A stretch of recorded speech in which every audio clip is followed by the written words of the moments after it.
Hey guys, welcome back to another video. Today we're going to be changing the gears on my 2013 Jeep Wrangler Rubicon. I had a little bit of an accident.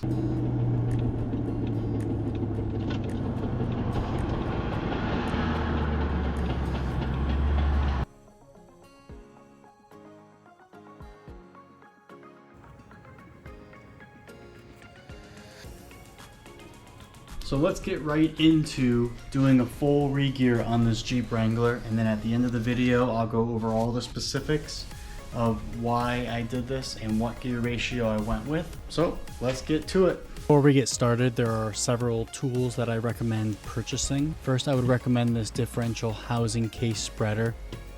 Second would be this little bench shop press.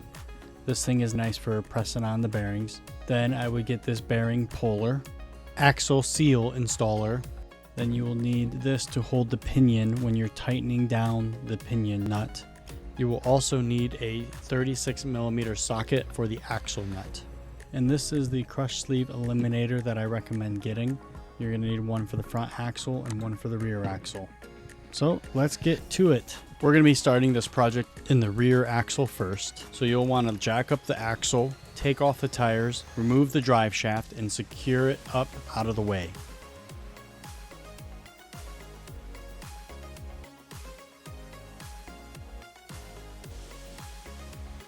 Next, you can remove your rear caliper adapter bracket.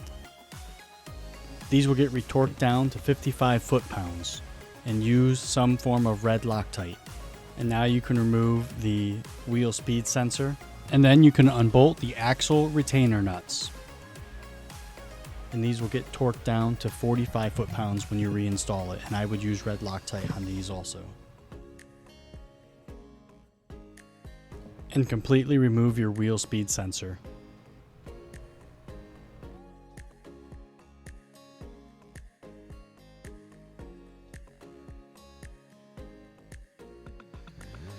A lot of times it can be difficult to get your axle out of there. Put a couple of the lug nuts in there and you can use that to pull it out, sort of like a slide hammer. Then inspect your shafts for any damages, which mine was starting to twist a little bit.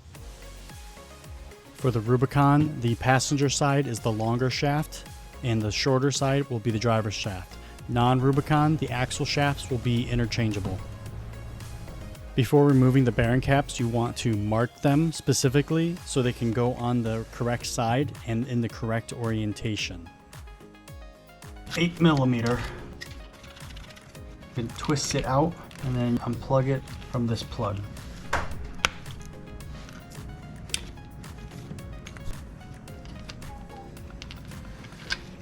Okay, right? Oh shit, track bar. Thing is on the track bar. Yeah, I might as well take the track bar off. Yeah. Just so we're not fighting it. I highly recommend using one of these axle spreaders found on eBay. I think I picked this up for $60. I also recommend removing the track bar just so you have clearance when using this. If you're not using the axle spreader, you don't need to unbolt your track bar.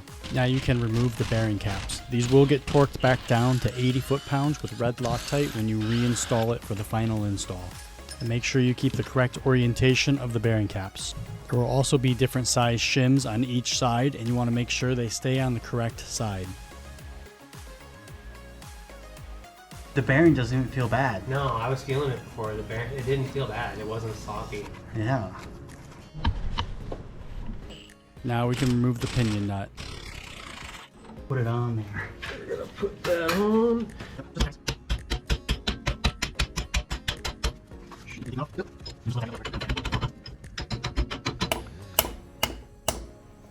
And save this pinion because you're going to be using the shims that are under this bearing. Next, you can remove the pinion seal, and then we're going to punch out the races.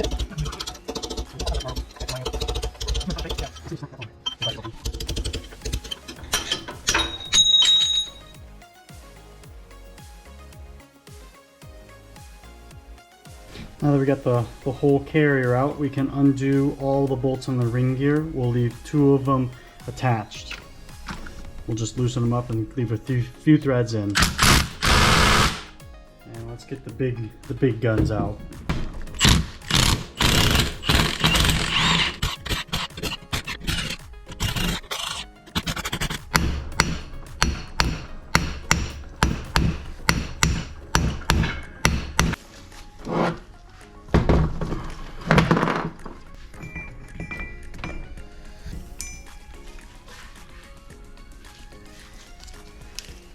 Take some brake cleaner, clean off the actual carrier. So we're doing our first test fitting of the ring gear.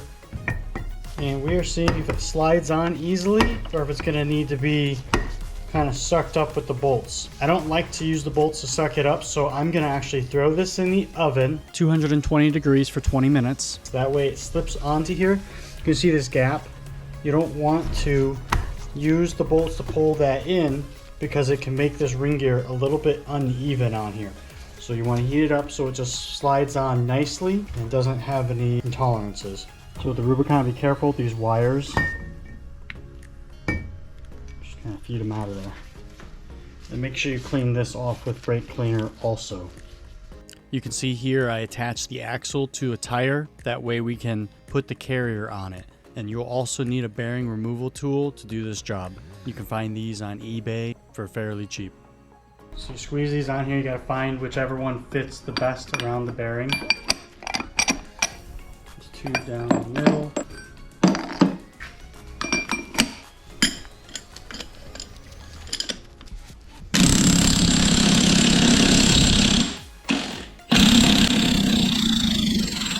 And you'll do this to both bearings on the carrier.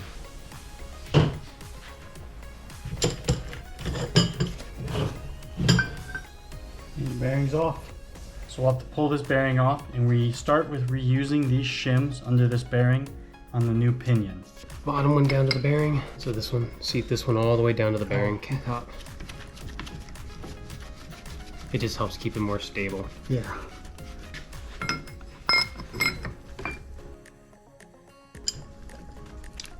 Yeah. You're good. That's that. So then this is the original pinion. We'll take off the shims. Make sure there's none on there. And then these will be our shims that we'll use to set the new pinion depth. And then if we need to adjust it, then we'll adjust it. And then you can slide your setup bearings on. So just like what that. are setup bearings?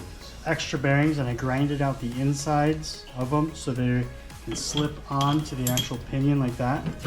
That way when I'm checking the actual pinion depth, I can easily take them on and off. Okay. If I need to adjust the pinion depth. And then when I have the actual pinion depth set, then I can take these and press on the final bearings. Okay, and this will get us pretty close to our Pinion. our pinion depth. Yep. But there could be a differentiation between the setup bearings and the new bearings. There could be a difference between the setup bearings and the new bearings, so it'll get you very close, and then you just go for it. All right. Now it's time to install new bearings on the carrier. And don't forget to add a little grease on it. A little spacer that's the exact size. You want to make sure when you're pressing this on, you can still spin the bearings. Because if you're up on the race and you can't spin the bearings, you're going to ruin it. So you want to make sure you can still spin it.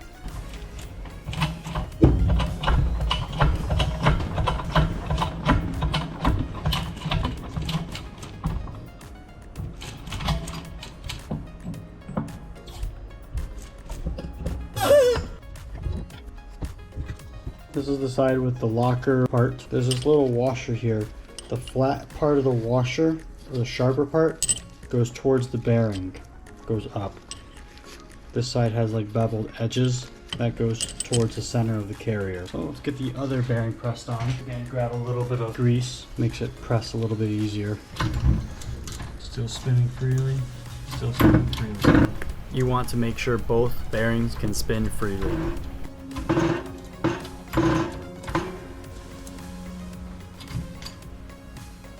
And just like that, your bearings are pressed on. And again, we set it to 220 degrees for about 20 minutes. So it goes this way. Flip it over. Hang on, let's grab it. And out of the oven, the ring gear fits nicely.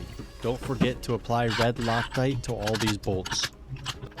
And tighten them up in a star pattern. So then I can take this,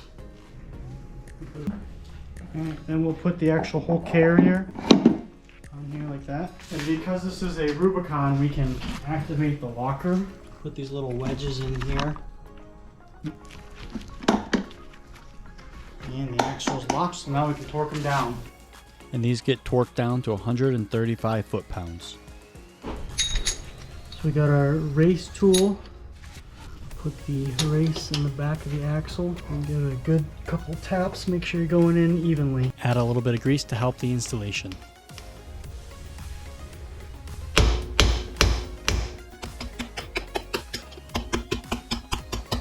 And just like that, it's in. And you can repeat this step for the inner race. Now we're going to check carrier backlash using all of the stock shims. This little sensor here is to show when the differential is locked.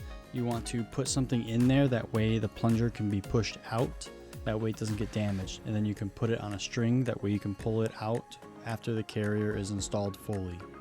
If you don't do this, you will end up damaging that piece and you'll have to buy a new one. And unfortunately, this is what I did on the front axle. When installing the carrier, if you're not using an axle spreader, you will have to lightly tap in the carrier and the shims with a brass punch. With this axle spreader, it easily slides inside the axle. Then you can put on your bearing caps and tighten them down. That way you can check your backlash.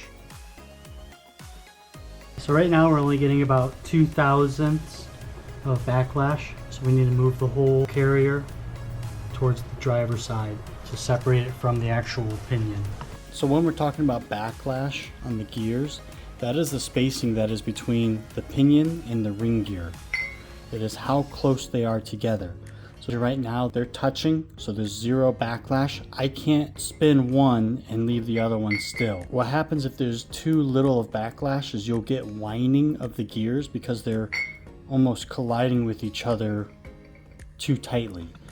When you have a certain amount of backlash, it means that there's a little bit of space in between where the gears mesh, so you can hear it clicking together. You want a very specific amount of backlash, that way it's not going to be too tight together, and that way there's not too much space to allow the gears to slap each other when they activate. Just the right amount, and there'll be just a little bit of tapping when you check the backlash.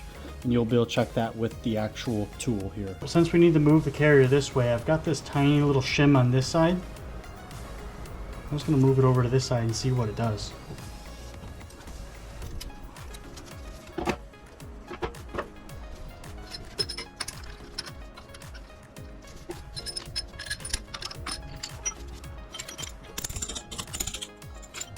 If you don't have a case spreader, make sure you're using like a brass tool.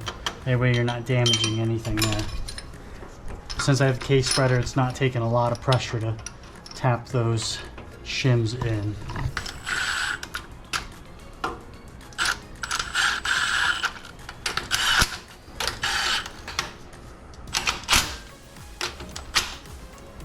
Does that feel like 6 to 10 thousandths?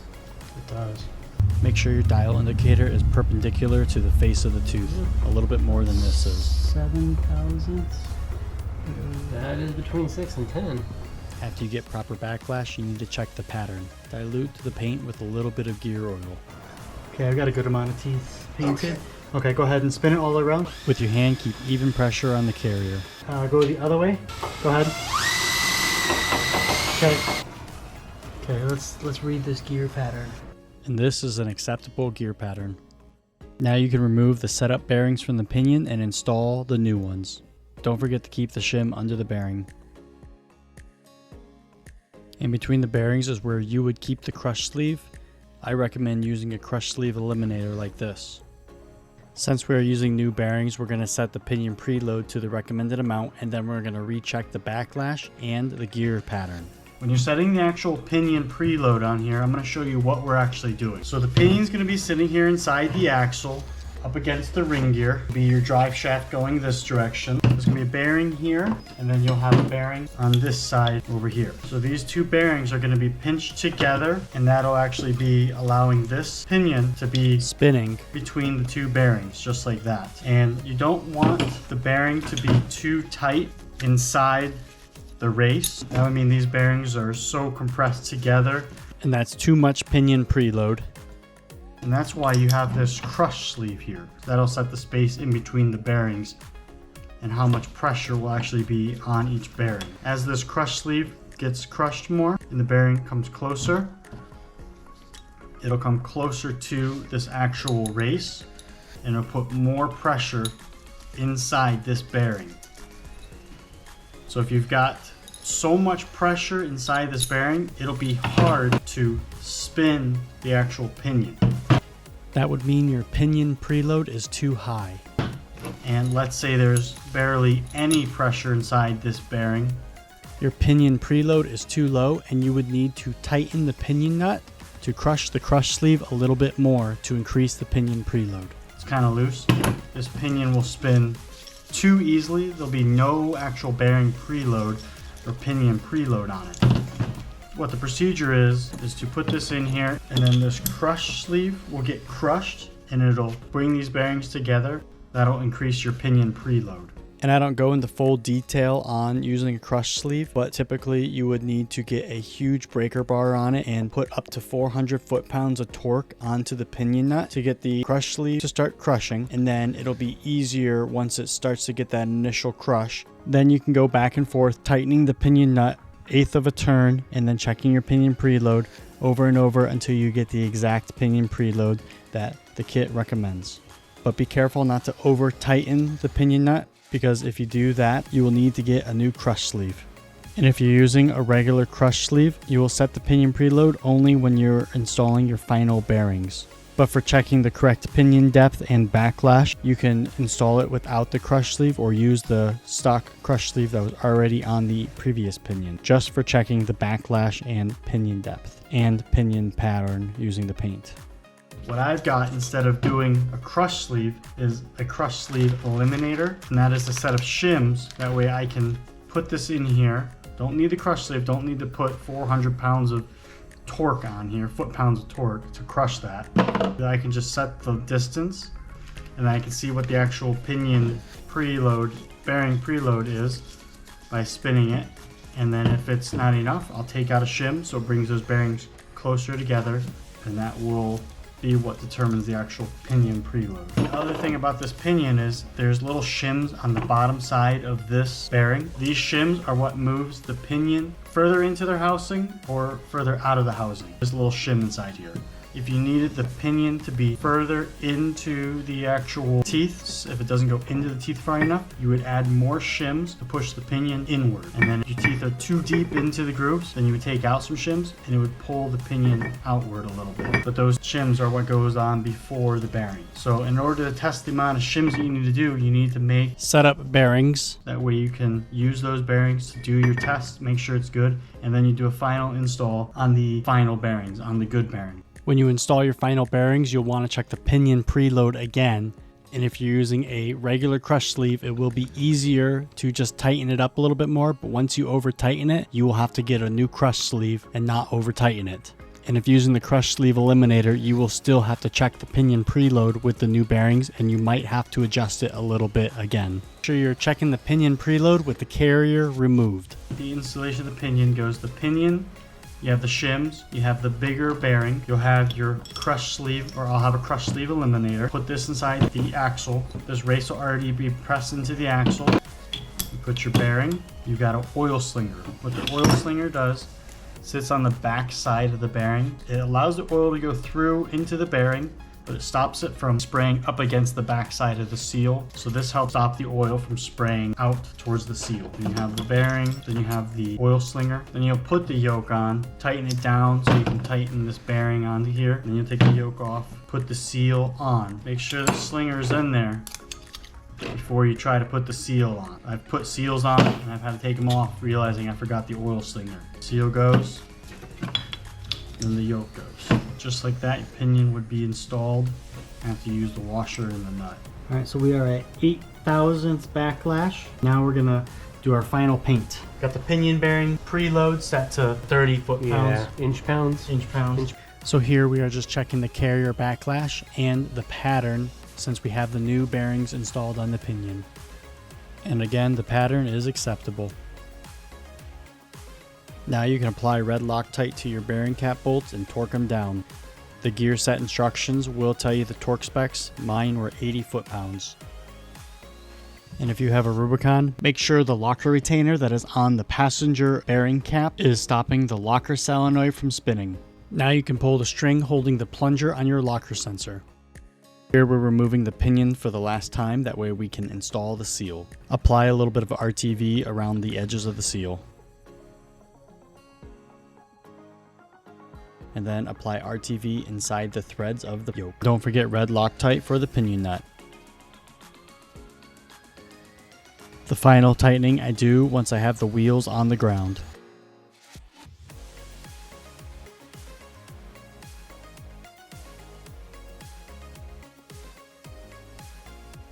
Apply red Loctite to the axle retainer nuts. Torque them down to 45 foot-pounds.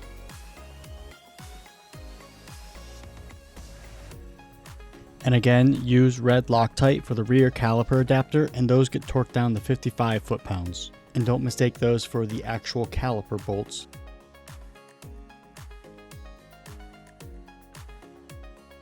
Now using a razor blade, you can clean off the surface of the diff cover and the differential. And then you can apply RTV to the differential and then install the diff cover.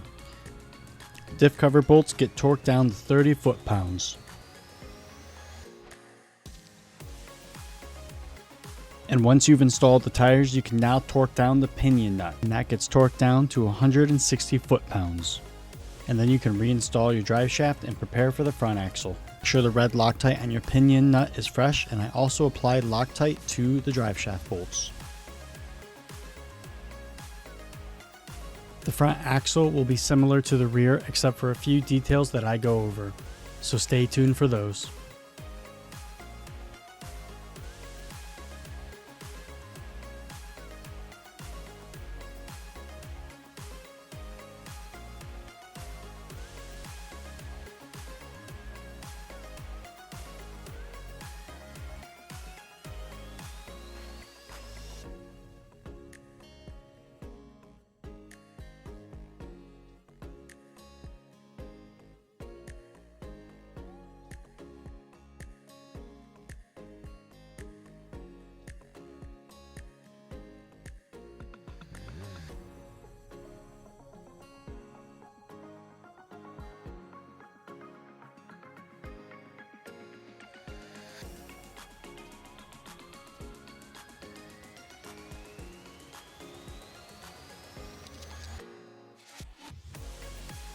For the front axle, you need to remove the front locker sensor in order to remove the pinion.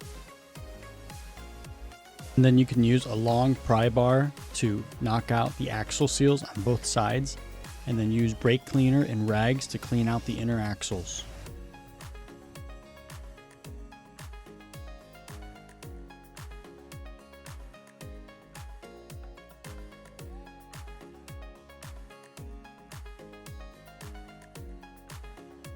So on the back side, we've got the seal, the oil slinger, and the rear bearing.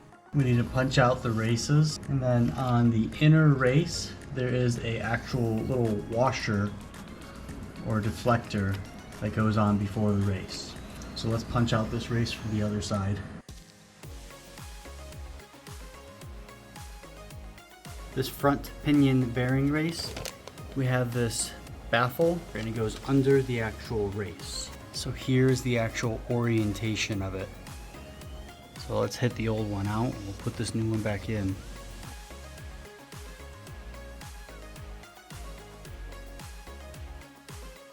So now we're gonna hit in the bearing race. I'm gonna start with the rear. I did put it in the freezer to help with inserting it.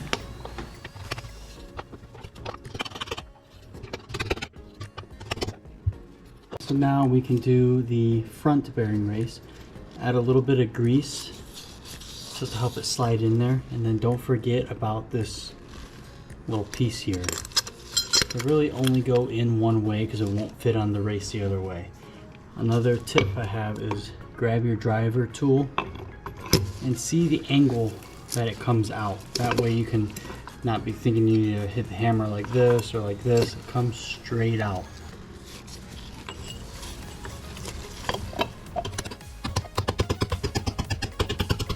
This will start to get tight.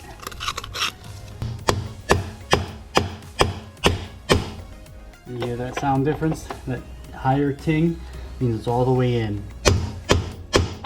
And this cannot wiggle anymore. So now we need to get our seals pressed in. Normally with this seal tool, you'll be able to slide it right in there and actually work. But with the better seals, it doesn't go in there nicely. So I don't want to ruin the seal. So I was able to find a socket that would actually work just fine.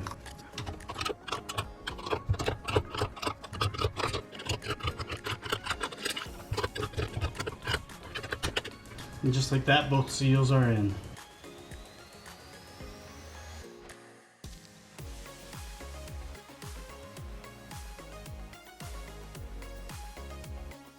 So we've got our old pinion spacer, put that on the new pinion, and then we've got our setup bearing.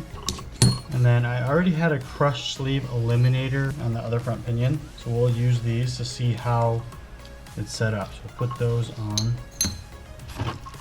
and then you take your other setup bearing and put that on. And again, this crush sleeve will determine how close these bearings are together and how tight they are in the actual races. If they're too tight, you're going to wear out your bearings and it's going to cause breakdown, premature breakdown. If they're too loose, you're going to have too much slop in the actual pinion. That can chip your teeth and cause other issues. So now it's time we can insert this into the axle. First, we're going to check to see if this amount of spacing gives us a good amount of pinion preload.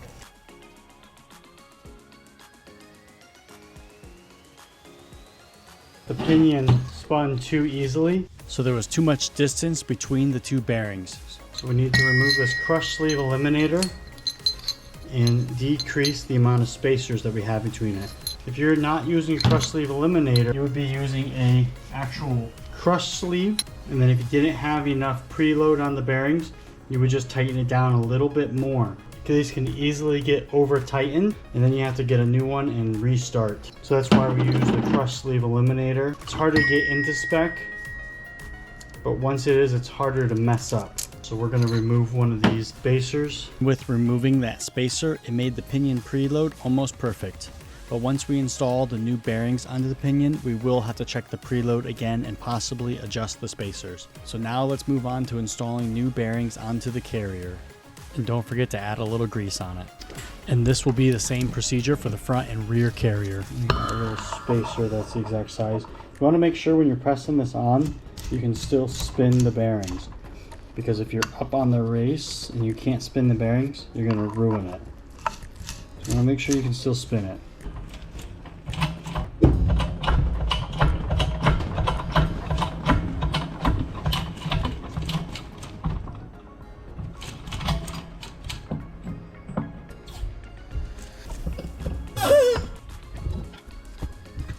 This is the side with the locker part. There's this little washer here. The flat part of the washer, or the sharper part, goes towards the bearing, goes up. This side has like beveled edges. That goes towards the center of the carrier. So let's get the other bearing pressed on. Again, grab a little bit of grease. Makes it press a little bit easier. Still spinning freely. Still spinning freely. You want to make sure both bearings can spin freely. And just like that, your bearings are pressed on. Now we can put on the ring gear. Make sure you clean off your bolts with brake cleaner, and then you need to use red Loctite to bolt them on. This ring gear actually fits on the carrier very nicely. It's not too snug, so I don't have to heat it up. Like the rear axle, I did have to heat up the ring gear in the oven, 220 degrees for 20 minutes, and it slides right on. But this one, I don't have to.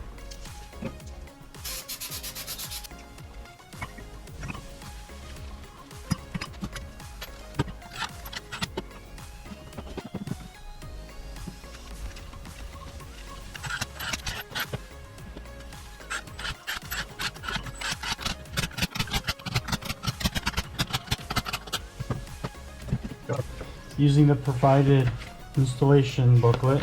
Dana 44 JK front, ring gear bolt 135 foot-pounds.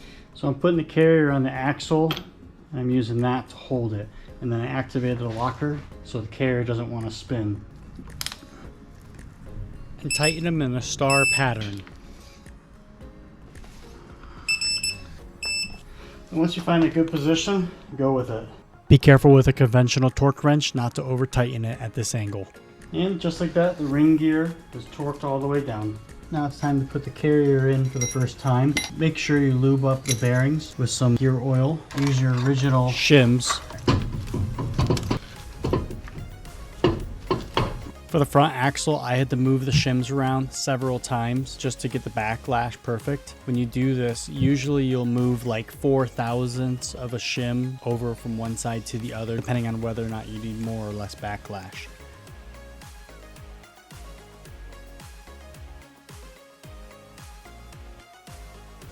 And here's me pulling the carrier out several times just to get the backlash perfect, making small adjustments with the shims.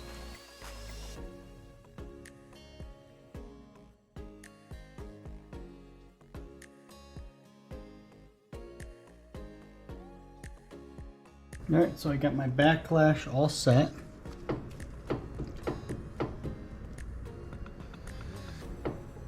I'm right at 8/1000ths, and it's recommended to be between 6 and 10,000. So now it's time to check our pattern. We've got a little bit of the paint and add a little bit of oil to it. And these are with the mock bearings on the pinion, not the final bearings.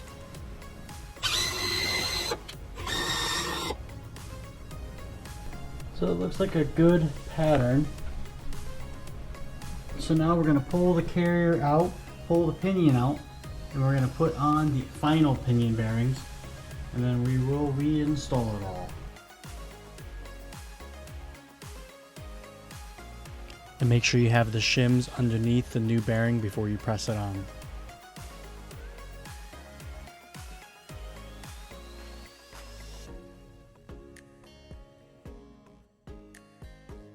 When installing the pinion with one person, this is the best method to hold the pinion in there while you're tightening up the pinion nut.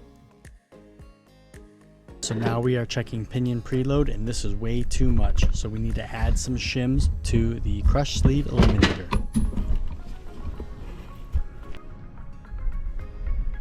And this is an acceptable pinion preload.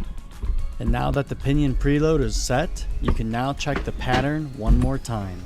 And I would also check your backlash, just in case that changed a little bit. And if your pattern is good, you need to pull the carrier out. That way you can reinstall the locker sensor. And you're gonna have to put something in the plunger and tie a string to it. That way you can install the carrier with the plunger pushed out. And then pull the string once the carrier is installed. But make sure the locker solenoid is oriented so that the bearing cap can stop it from spinning before you release the plunger.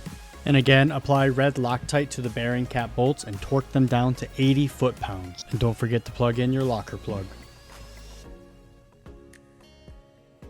Next, we're going to remove the pinion for the final time. That way we can install the new oil slinger and install the oil seal. Make sure you apply red Loctite to the pinion nut. That gets torqued down to 160 foot-pounds. And I do that once the tires are on the ground. Alright, so make sure when you're putting this locker sensor back in and you're installing your carrier, you have this straight here where the actual lock would be holding it. If you tighten the carrier down and this is up a little bit, you're going to bend this sensor and it's not going to work. It's not going to tell you that it's activated. And that's what I did. I bent here. And I had to pick up a new one from the parts store, so don't make this mistake. Time to reinstall the diff cover. You're going to torque it down to 30 foot-pounds and make sure the surfaces are clean on the diff cover and the differential. You got your wheel bearing bolts, 75 foot-pounds. 3 of them. You've got your caliper bracket bolts, 120 and foot-pounds. you want to tighten all those down. Make sure when you're putting in your axles, you're very gentle with the inner axle seal. That way you don't damage it. And I also added some grease onto the axles. That way they slide into the seal nicely. And then we're gonna bolt up the track bar and torque that down to 125 foot-pounds. Then we will reattach the tie rod end links and torque those down to 63 foot-pounds. Put the tires on and we'll get this thing put back together. Once you put on the tires, you can install your axle nut using that 36mm socket and torque that down to 100 foot-pounds and use red Loctite on the axle nut. And that is how you swap your gears out. For the first drive, you definitely want to take it easy. Don't go full throttle. I would probably stay below, 65, 60 miles per hour. You want to do short intervals, probably about 20 to 30 minute drives, and then you want to let the axles fully cool down for a good hour or two before you drive it again. You don't want it to get too hot, it'll break down the actual gear oils, and then that can cause premature damage. So just make sure you're taking it easy, and you'll want to take it easy for at least 200 miles, and then at 500 miles you want to change the oil out. Each gear set will have their own instructions for braking procedures. Just like that, you have redone your gears in your Jeep. Probably saved yourself at least $1,000 in labor. So thanks for watching, and don't forget to like and subscribe. I also wanted to note, going from the 513s to the 456, with this 8HP70, it really did not make a big difference. The only difference will be is probably my gas mileage. Hopefully you'll get better, and then I'll have less RPMs on the highway. So let's talk a little bit about what happened, about the failure. This is the pinion here. It looks like it had an actual gear tooth crack out of here, and even the one next to it cracked also. And then this piece, this trunk went right into the actual side of the carrier. This is a 513 gear ratio. The ones that I decided to go with is 456. The reason I went 456 is because I've got the 6.4 Hemi, and I've got enough power to push it through the gear. I don't need high RPMs to make the Jeep move. And then also the 8-speed transmission, I've got a lot of different variation with actual gears. So I've got a lot of room to go. And I drive the Jeep a lot of different places, whether it's going up to Utah, California, Colorado. The other big difference between a 513s and a 456 or similar 488s is the pinion is a lot bigger.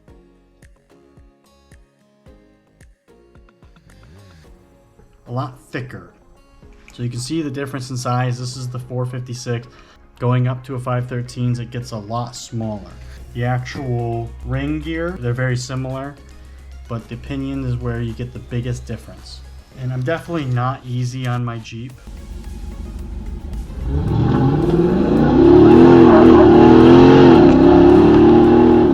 Even though I'm on the stock Rubicon 44s.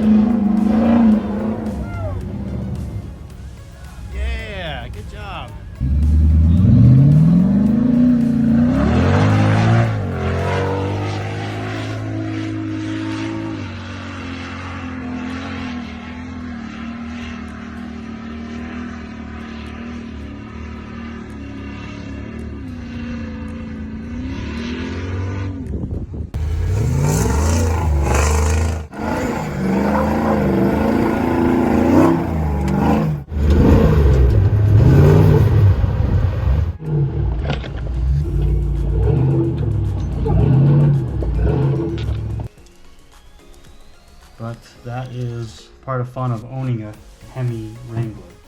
The main purpose of posting these videos is to share knowledge. So if you have something to add or a tip or trick, please leave a comment. That way other viewers can read your comments as well. Again, don't forget to like and subscribe, and thanks for watching.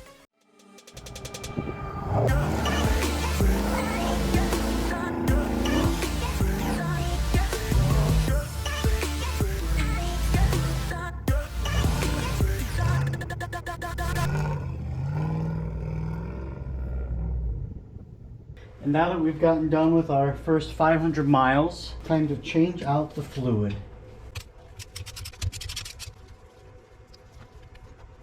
I would expect the fluid to look a little bit gross after this first 500 miles, but there shouldn't be any big chunks on the magnets. There can be little tiny pieces on the magnets, that can be normal. But if you see any big chunks, something's obviously wrong. Also, if you heard any gear whining or if you heard anything weird out of the axle, I would definitely take off the diff cover and inspect them. And then let all the fluid drain out and then fill it back up.